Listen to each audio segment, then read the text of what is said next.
being in harmony with the Infinite One and all humans of goodwill.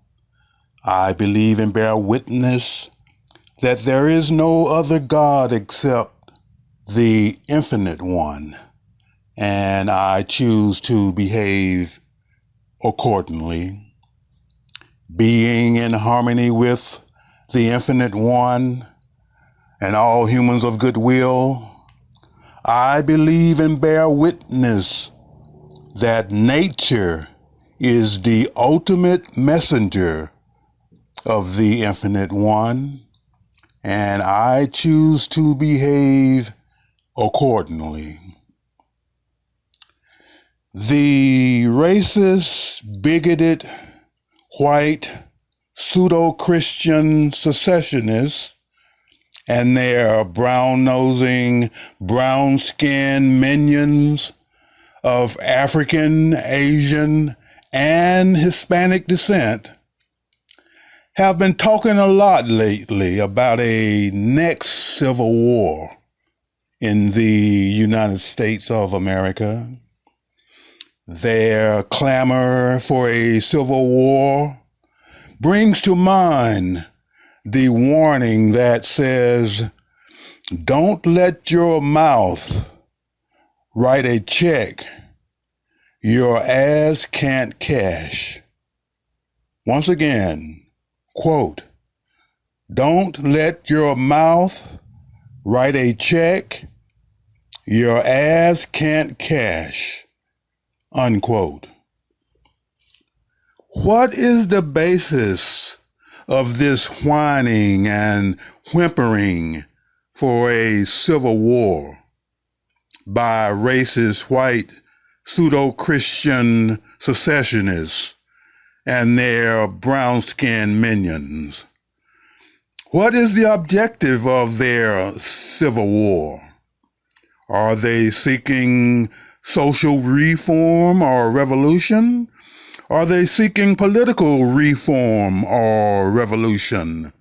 Are they seeking religious reform or revolution? Are they seeking economic reform or revolution? Are they seeking justice system reform or revolution? Are they seeking territorial reform or revolution? Are they seeking constitutional reform or revolution?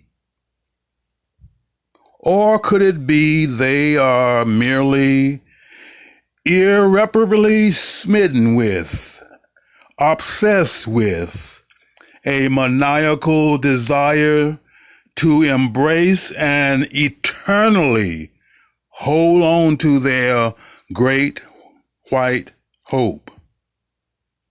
How will they respond if their great white hope died of natural causes or accidentally, or suffered an incapacitating stroke or injury? How will they respond? If such a thing was to happen today or tomorrow or whenever, who or what would the white secessionists and their brown minions rally around then?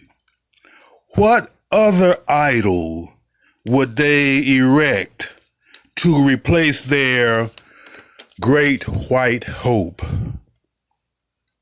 The civil rights activists, social justice activists, Brother Dick Gregory once observed that with the election of the 44th president in 2008, the majority of European Americans, Asian Americans, and Hispanic Americans became mentally impaired, spiritually impaired, due to their inherently genetically ingrained racism against African Americans.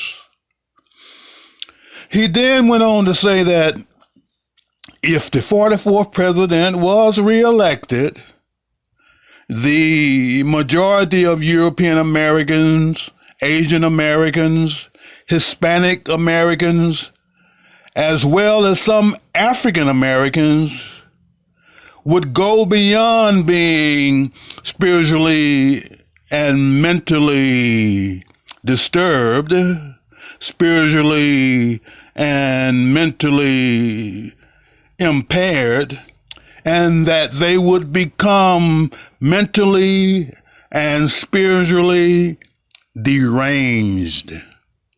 Mentally and spiritually deranged. Culturally, religiously, economically, politically, racially, mentally and spiritually deranged. Thus it was that as a display of their deranged spirituality and deranged mentality, their racist spirituality, their racial mentality, many European Americans, Asian Americans, Hispanic Americans, and we cannot ignore some African Americans were mesmerized in 2016 by their great white hope, who, as the Pied Piper of bigotry and racism, bewitched the bigots and racists throughout America and beyond. Since most Christians in America seem to believe that their quasi-God they call Satan is omnipotent, omniscient, and omnipresent, it is no surprise that such Christians would eagerly worship the 45th president, who has shown himself to be the great high priest of the father of lies.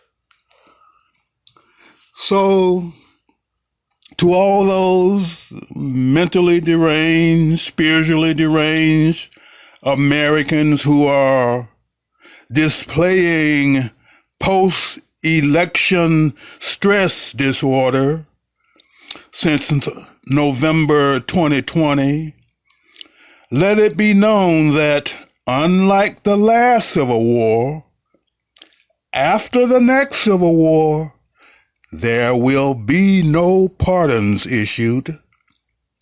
Secessionist leaders will face mass executions. Secessionist followers will be in prison or exiled. Secessionist properties will be confiscated and redistributed to American patriots, true American patriots. So once again, let the warning go forth. Don't let your mouth write a check your ass can't cash. Do you really want a new civil war?